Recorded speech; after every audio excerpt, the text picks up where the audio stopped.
Greetings, maniacs, NPCs, and not you. I'm Kevin, and this is 11 Elden Things in the Deeproot Depths and Frenzied Underground. Welcome to the YMCA of Elden Ring, where you can hang out with all the boys. As always, here's the rules. They're in the description. You have 10 seconds to skip to the map-only timestamp if you want. Feel free to explore the map there, but for everyone else, let's get to the list. There are two ways to get into the Deeproot Depths. The first way is using the coffin at the end of the Shiofra River, which will transport you here to this location. The other way involves descending down the Frenzied Underground, and since we are also covering this area, we will be covering that path first. Since the Frenzied Underground doesn't have a map of its own, I have created one here that I've put on the side with multiple layers. It's not much, but it's simple enough for everyone to figure out. With that, Number 1 can be found here in the Frenzied Underground. Now, if you don't know how to get to the Frenzied Underground, coming to the end of this room here, deep in the Shunning Grounds, you can come up to this altar, and hitting it will reveal the path to the Frenzied Underground. Now, you will need to complete the main boss of the Lindell capital in order to traverse past this seal here. But once you beat Lindell, you can go down into the Frenzied Underground and get the items that are there. The first item can be found inside of this sort of tent. You need an enemy to attack this area in order for it to be broken, so you can grab the item inside.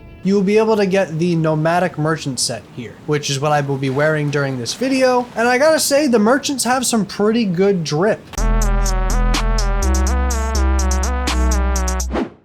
The second thing is also in the Frenzied Underground, in the segment which I consider to be the most difficult parkour section of the game. I recommend you use the Twiggy Wondrous Physic before attempting this parkour so you don't lose your souls every single time. I'm going to show you what I believe is the easiest parkour path here. Next to this person playing music, you want to drop down onto the coffin. With a medium equipment load, roll forward at the edge and you'll be able to land on the next coffin. And then roll forward again facing the direction you came from and you will get on this section.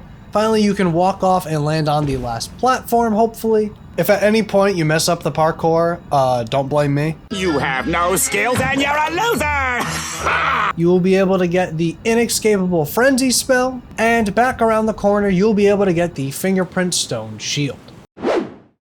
For number 3, once you've gotten the items for number 2, you want to walk around and drop down to the bottom floor. If you would have done this prior to reaching this level, your character would have died regardless of the height.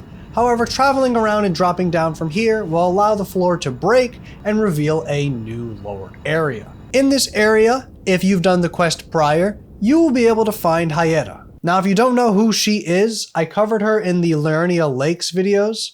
Basically, you want to progress her questline through these 4 places here by giving her the grape items. Once you've done all 4 of these encounters, she'll show up here, where you'll be able to get the Frenzied Flame seal from her if you go through the large door in this area. Now, this large door, you cannot go through unless your character is I will warn you in advance, doing this encounter will allow you to get the item. However, it will lock you into one of the 5 or 6 endings that are in this game. You will be forced into a particular ending unless you use a specific item later in the game in order to cancel this out. I'll explain it in a future video. Look for the Haligtree video and I'll probably explain it there. But yeah.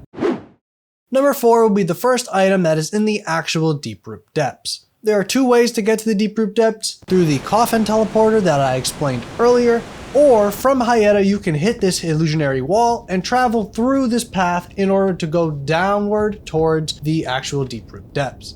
Once at the bottom here, you can go up to the left here, and you will be able to get the Staff of the Avatar and the Ash of War Golden Lance. If you wanted to cosplay as a big Erdtree monster, go ahead.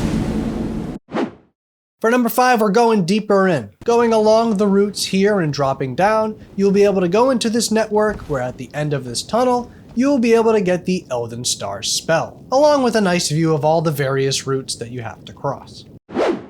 For number 6, we're going to be going into some of the few structures that are in the Deeproot Depths. Here inside of this building, you will be able to find the Ash of War Vacuum Slice. For number 7, we're going to be going up the routes inside of the ruined town of the Deeproot Depths. Going way up here to the top of this tower, you will be able to find the Prince of Deathstaff. For those who have a build specifically in only faith and intelligence, like very high faith and intelligence, this will be a really good staff for you. It also boosts the power of death-based sorceries. And when I say death, I mean death the status effect, not just die. The boy who lives come to die.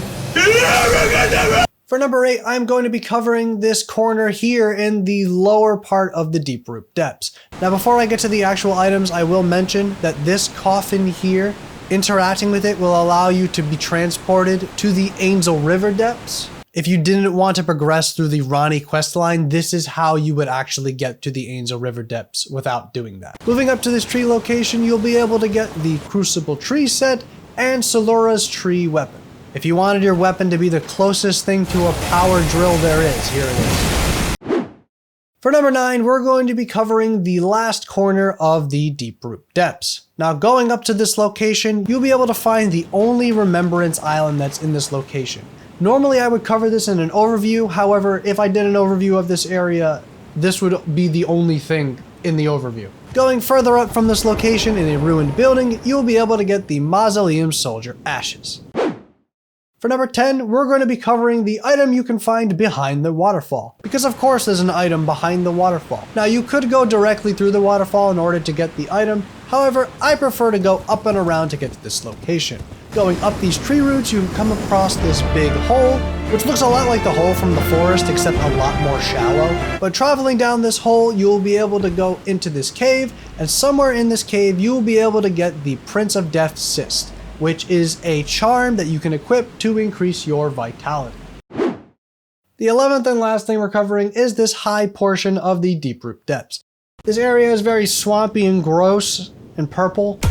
At this location, there will be multiple events for you to do, and you will need to have had progress in Fia's questline. Now I'll give you a brief overview of what you should have done in Fia's questline for this point. You will have had to get the black fingerprint item from this catacomb in the Lernia Lakes before traveling to the hub area and talking to Fia. She'll give you an item which she'll tell you to give to someone else, and that someone else is D, who can also be found in the hub area. Leave, come back, and in this backroom area, you'll be able to progress Fia's questline forward and get the twinned armor set. Now with this, you can go back to the Deeproot depths, where you'll have a couple of encounters. Make sure you interact with everything multiple times so you'll have every encounter. You should be able to interact with Fia at this location while she is asleep. After that, head to the Sheoffer River depths, and if you haven't already, interact with this NPC here. This is towards the end of the Sheoffer River. You'll be able to give them the twinned armor set, and they will move their questline forward. They'll meet up back at the Deeproot depths location, and through all of this, you'll be able to get Fia's Mist, Fia's armor set, and after you'll be able to get the twin set back and the inseparable sword. And with that, I believe we've covered everything in these areas. Okay, so I'm recording this after the fact because most of this video was already recorded. I just did not get around to editing it. I kind of died, I'll be honest. I found myself hesitating to edit these Elden Ring videos because they take a lot of time and work to make. I still like doing it. I still like making videos, and I'm going to be finishing the Elden Ring series. It's just a matter of time. To sort of keep myself active, I'm going to try and break up Elden Ring episodes with other uploaded content, sort of keep myself editing and focused. But yeah, if you only care about the Elden Ring content, I know I'm kind of late to the party at this point, but I'm going to be finishing the series and I'm going to do the DLC if there's going to be a DLC. But yeah, I'm just letting you know because I didn't want people to think I dropped the project when they see other content come up on my channel. But anyway, yeah, here's the map. If you still want to see it with the numbers, pause now because I'm going to switch to the dots only screen. For those who skipped ahead, here's the map. I know I've been dead for a while. I'm still going to be finishing the series. It's just a matter of time, so I apologize for that. If you have any areas you want to see sooner rather than later, let me know. If you have any feedback you'd like to share, let me know. But yeah, thanks for watching. Remember to feed Torrent, praise the ring, and I'll see you in the next one. Peace.